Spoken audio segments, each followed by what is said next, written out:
matin, donc pour faire suite à la vidéo de ce matin, les nouveaux personnages vont fonctionner de cette façon-là. J'essaie de faire des vidéos qui sont intéressantes pour le plus de personnes possible.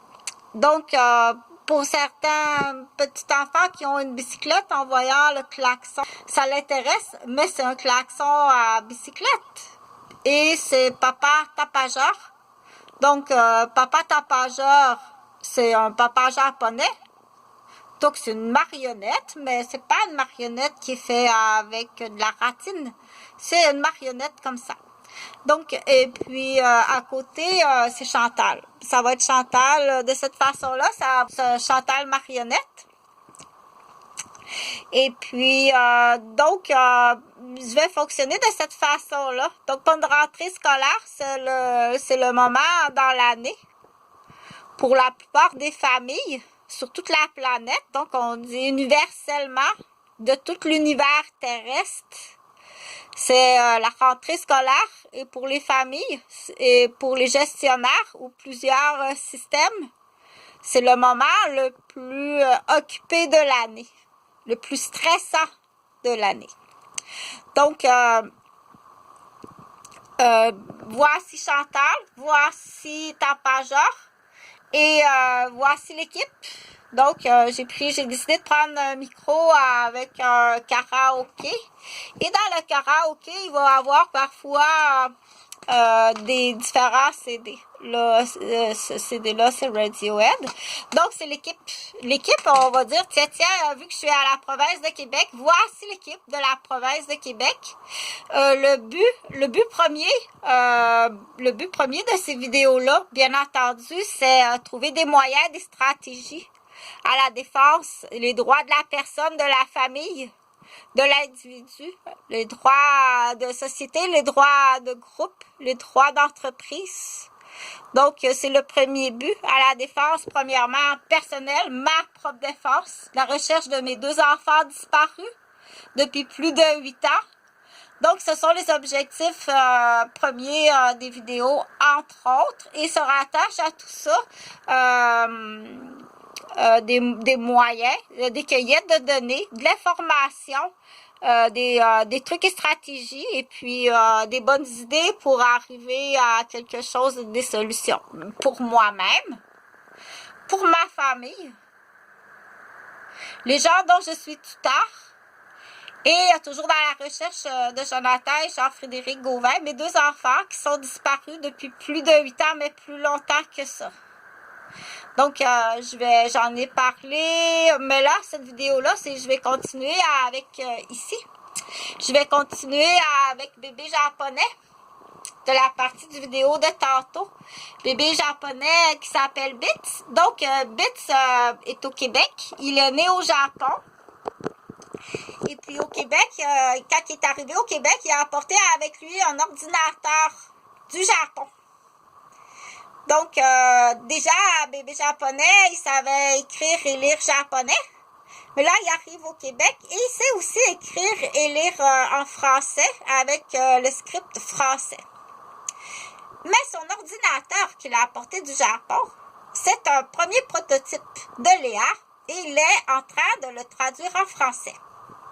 Donc, Bits, c'est une marionnette, mais c'est pas une marionnette en ratine de bourrure, c'est une marionnette comme ça pour la vidéo. Elle aime ça.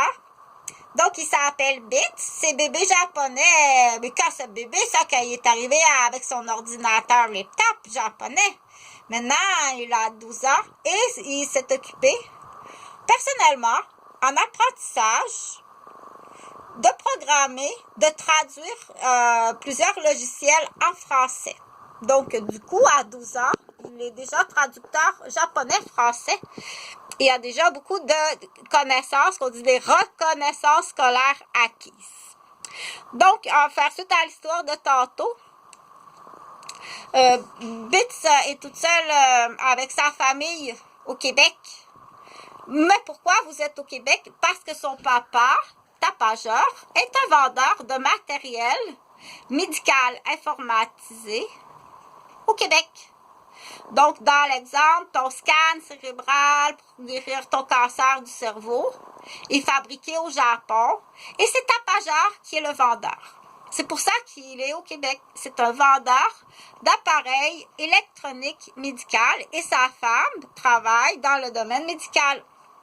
Pour faire suite à l'histoire de tantôt. Donc, là, Tapajor et puis Lynn, on va l'appeler Lynn, ça va aller plus rapidement. Donc, Tapajor et Lynn se sont dit, mais si jamais il nous arrivait un malheur, un accident d'avion, parce qu'ils prennent souvent l'avion, ou un accident de train, parce qu'ils prennent souvent le train, ou un accident d'auto, parce qu'ils prennent souvent l'auto, Bits va être toute seule au Québec.